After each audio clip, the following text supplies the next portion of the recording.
I'm Tom McMillan, pastor at John Knox Presbyterian Church, and this is kind of the rest of the story, a follow-up from Sunday's sermon.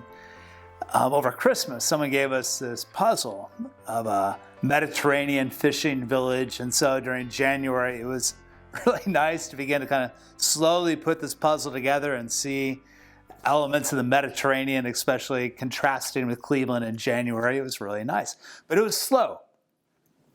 And it was probably slow because I kept putting pieces in the wrong spot. It looked like it was a close enough fit, but it was just not the right piece. And Jess would say, it just is not aligning. Something's not right. I know it's fine. No, it's not right. And then she would look to find the various pieces that I'd put in the wrong place. She would remove those, and all of a sudden things would kind of start to fit, and it would all make sense. And I'm thinking about our own lives, and sometimes they just don't make sense. We are created in the image of God, very good. We're created with purpose, we're created with beauty, with a plan. And we're meant to kind of reflect God in what we do and who we are. But when various elements enter into the life, whether it's, you can name it, whether it's hate or addiction or prejudice or discrimination or indifference or greed or envy, whatever it is, when it enters into the life, if it's not of God, it begins to distort the life and confuse the life and the family, the nation, and the world. As we were talking about the Samaritan woman and her thirst, and Jesus providing living water, he recognized what she was really thirsting for.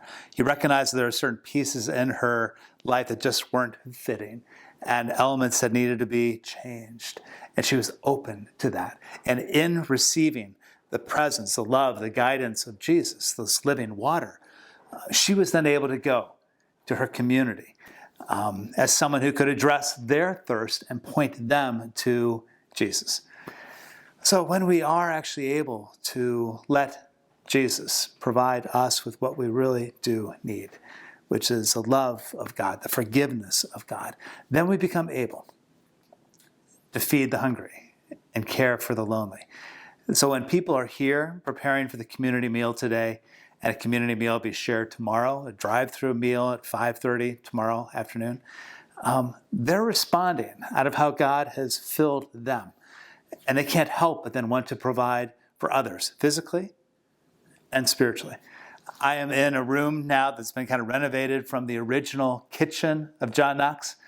And when we had the expansion, built a new kitchen, a little more space for these meals to be served. This was turned into kind of a youth room, a place where youth can kind of gather and be safe and be welcomed and learn. That's what happens. Things change in our life when we begin to let God heal and help and fill the life as it was meant to be filled. So remember, you're not alone. God cares for you, and so do we.